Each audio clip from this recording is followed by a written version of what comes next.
few days from now, the visionary Mrs.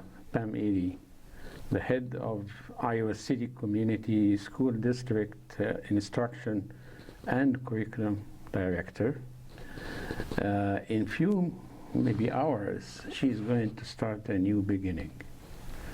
The Iowa City Community Schools are going to miss your leadership, Pam, and your input that has covered us for the last 3 decades, we can say.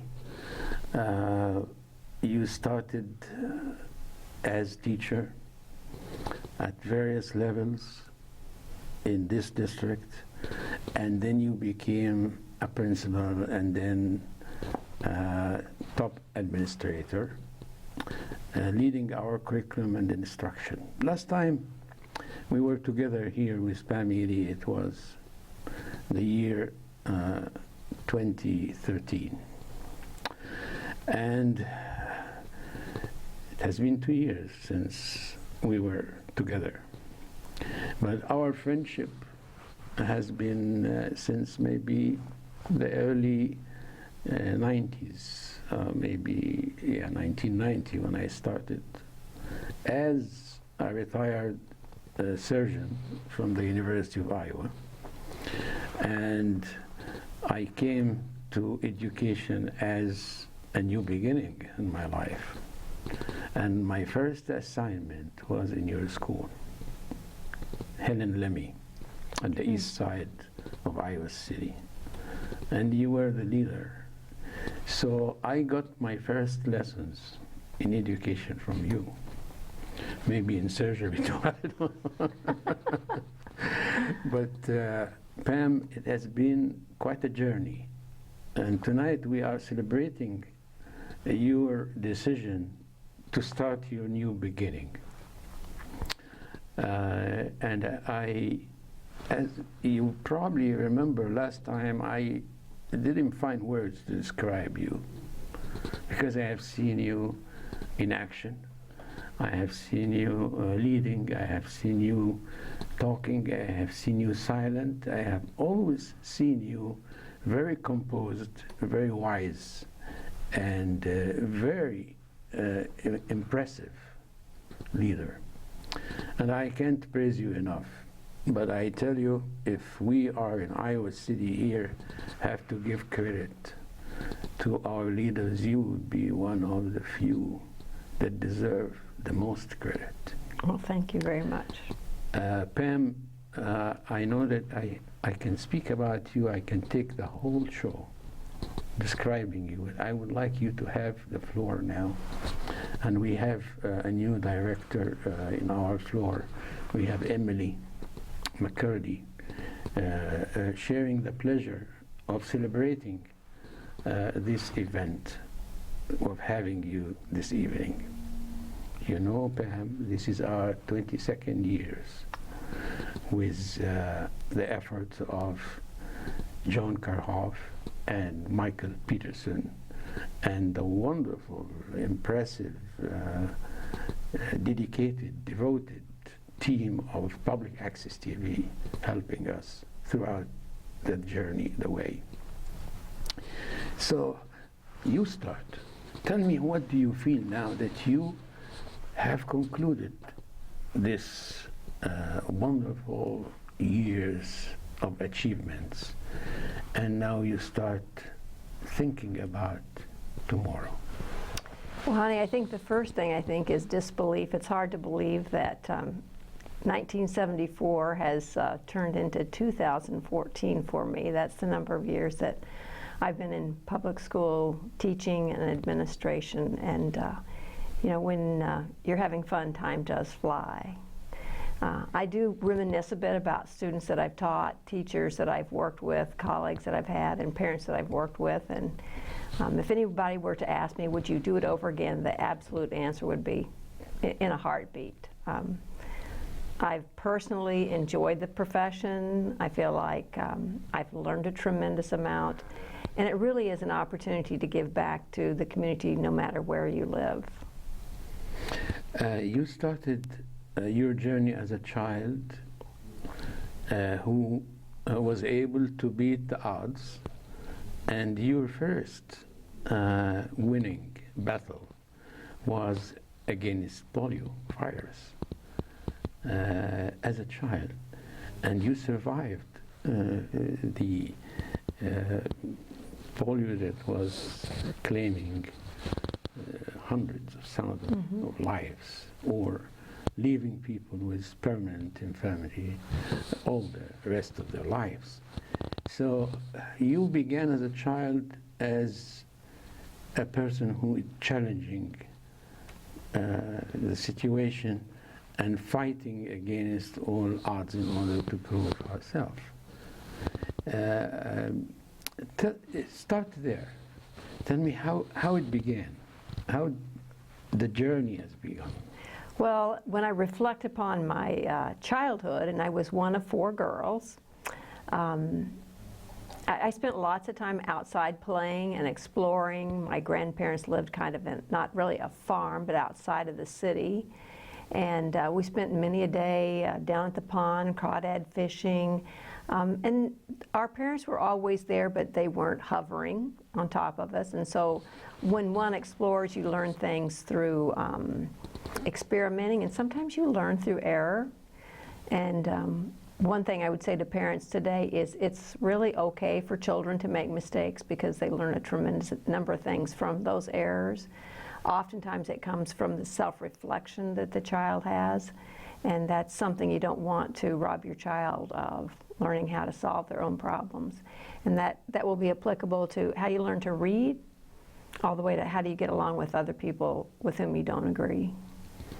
And you spent a good time of your life teaching special need kids, right? True, yes. And then this journey continued until you met Stewart, who was a scientist in education, and he was interested in special needs kids, right? Yes, as a psychologist. In psychology, of course, and he was one of the pioneer people to write about people who don't fit into the conventional, stereotypical student, what we call sometimes at risk. And he wrote one of the very early papers that I read when I was a physician. I was not in education yet, but I was intrigued by the amount of work that he did, and some of it was with Paul Reddish, who just retired from the college of education too. Now, as a special ed, how did you move from special education into the curriculum design and instruction philosophy? How did this happen? Well, with the exception of student teaching, in which I did have a 3rd grade general education classroom to teach, all of my teaching was in special education, and I had dual certification, children with moderate disabilities as well as children with emotional disabilities. And my first teaching experience for 4 years in Texas was with children who had emotional disabilities. And then when Stuart and I moved here, when he took the position at the university, I continued in that area teaching for Grantwood Area Education Agency, and then also for Central Junior High. I had gotten my advanced degree in public school administration when I was still in Texas, and so I began to explore opportunities here for that after having taught a few years. One of my very first experiences was the assistant principal at City High School, which to this day I would tell you I'm extremely fond of.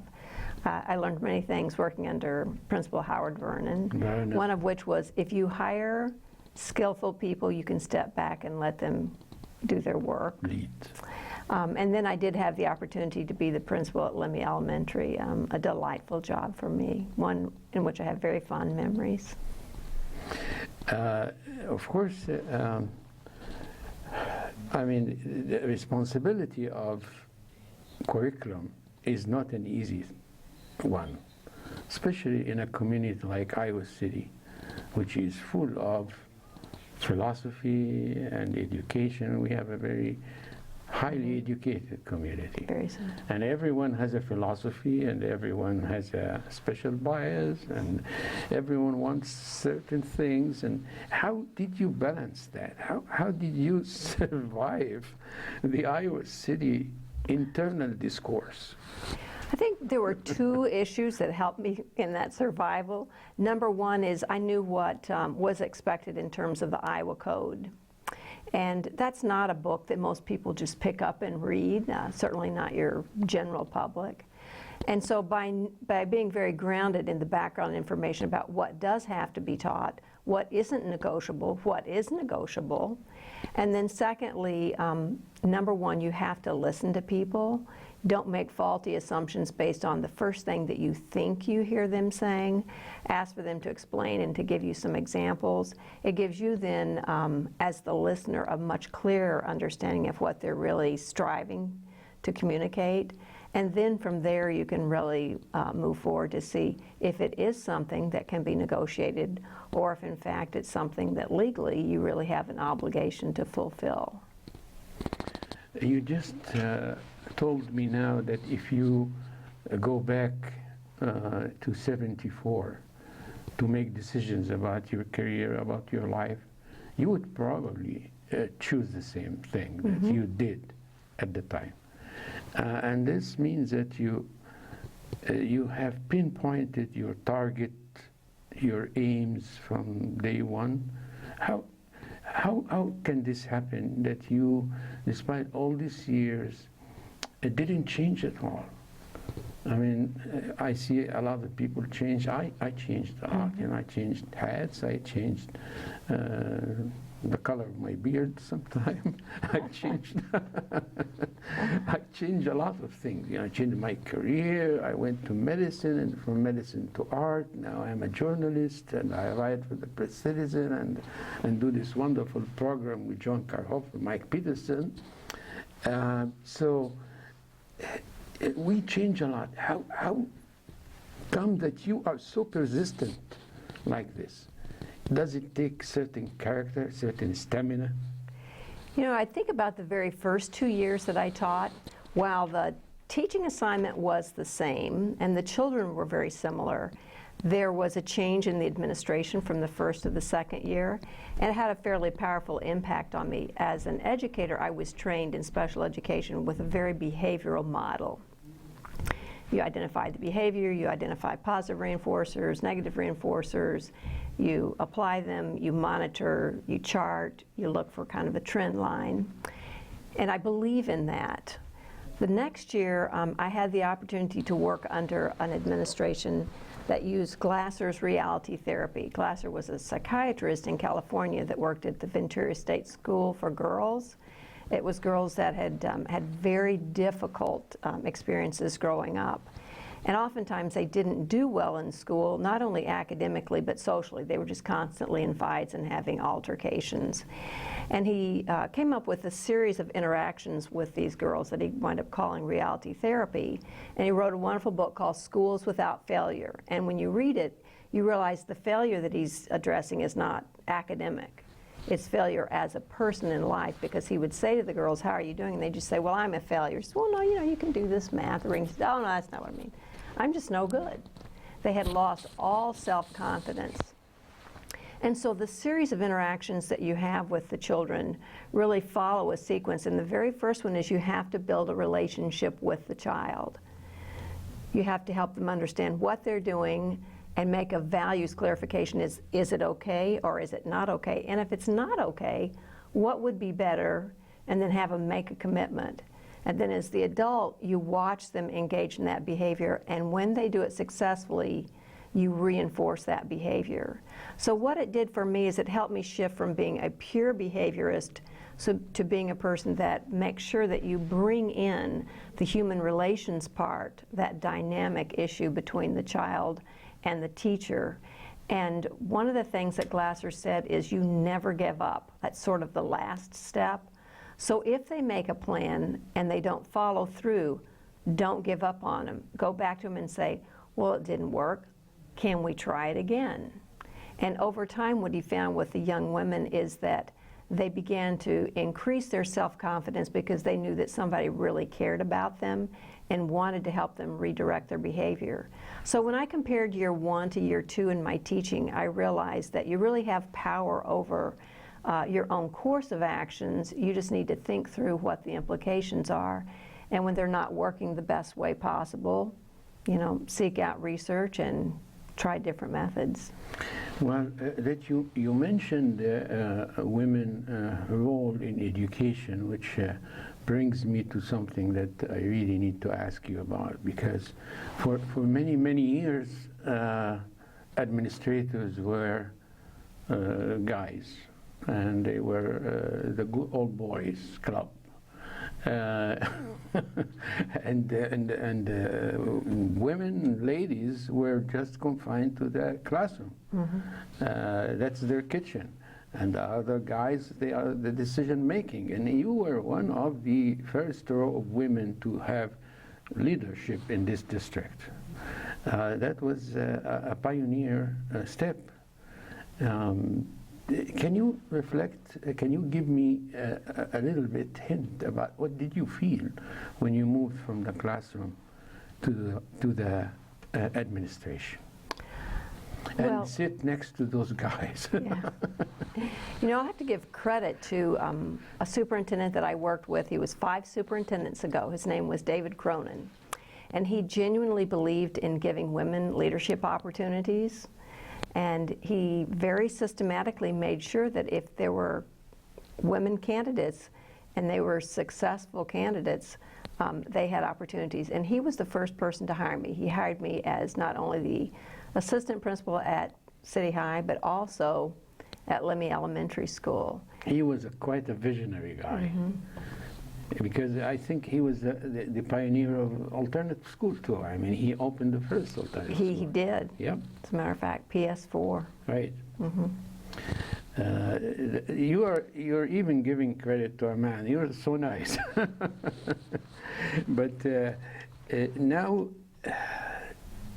what is the most essential lesson that you feel that you got out of all this experience? Now you are going to go home and think about Stewart, Professor Stewart Ehly, your husband, the psychologist and professor of education, about the genius daughter, Elizabeth Ehly, that is decided to be in education since she was a child, and I met her when she was in grade school.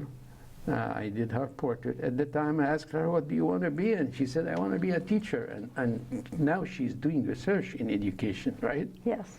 And her research is focused on Early childhood. early childhood in Chicago, right? Yes, at the University of now- Chicago. She got married, and she has a baby, right? Yes, I'm Grandma Pam. So are you excited about this role now? I'm delighted. So it's included in the scenario of the new beginning that you are going to plan now? It is. It really is.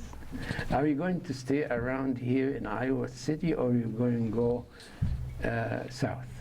Well, our immediate plans are to stay here in Iowa City. Stuart is still teaching at the university, and Chicago is really not a very far drive, and our car has a memory, so it knows how to get there. And then later on, there may be a place for a little ranch in Texas. Yeah, I have a few ranches in my family. And horses and all that. And cattle. Oh wow, that's interesting. And now you look at your kids who are now grown up and successful, and you feel that you have been rewarded enough as an educator. I know that you got recognition last year for being, for your gifted and talented program, right? Yes. And this was a big award at the time, and we celebrated that. Yes. You look at your success, do you see yourself in the eyes of the kids? You know, my memories really are specific stories with different children, and when you reminisce upon that, you know you were successful. that's really enough to carry you through. You said something a moment ago, and it reminded me of a story about, what is it that really makes a difference? So one is that building relationships, but I learned early on that it's really important to give children second chances, and you let them know that. I had a child that did something, I can't even remember what the behavior was, but for some reason he had the opportunity to visit with Mrs. Ehly. And I asked the child, I said, well, honey, what happened? He told me, honey, I looked at him very serious and said, do you believe in second chances? Yes, he did. I said, I do too. Why don't we give you a second chance? And I think it's sort of building that credibility with the child that we all make mistakes. And of course, I closed the conversation by saying, now, I do need to let you know I don't believe in third chances. So I knew that there was sort of a limit. Door. Yeah. But building relationships and understanding when to forgive is extraordinarily important in education, as it is in all human services. Now, I think we have a couple of minutes, right, McCurdy? We have a couple of minutes. And I would like you to look where McCurdy is standing there. Talk to our audience and our viewers about the lessons of your career and how a young educator can follow your footsteps and achieve something. Young educators, know your craft, know that there's always limits to your educational purpose. Be confident, care about not only your students, but care about yourself as well as your family, and it will carry you through.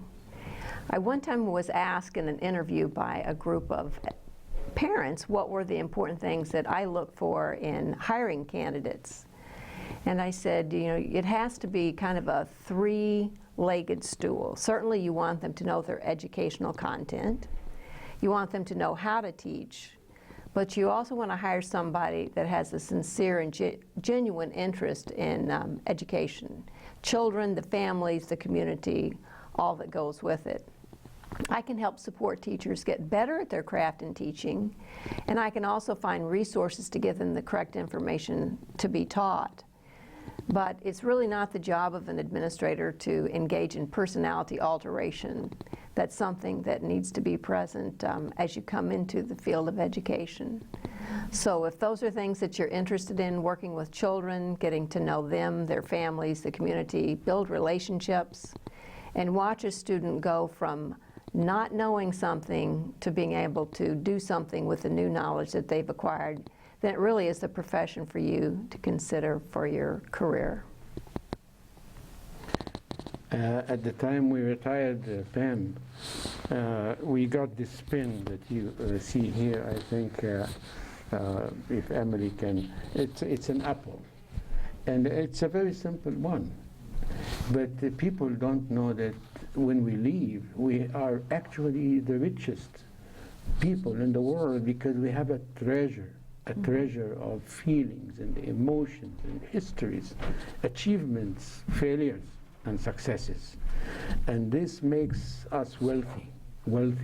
We go out and we feel satisfied, we feel content, we feel happy that we have selected this noble profession of giving, as well as creating the future for our community, for our kids, and for our nation. Pam, there are no words to thank you for your wonderful achievements and for all what you have given us as community, as school district. And thank you on behalf of everybody here in this community. Well, you are welcome, and thank you as well. Ladies and gentlemen, this program will be on YouTube, on channel 18, and on channel 21, that education channel.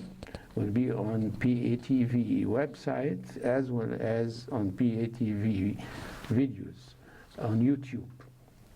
Pam, thank you very much.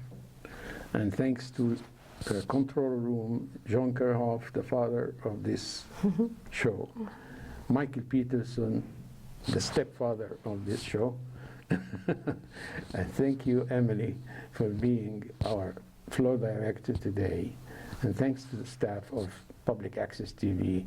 And to our audience, have a wonderful, great, good summer night. Thank you. Thank you. All right.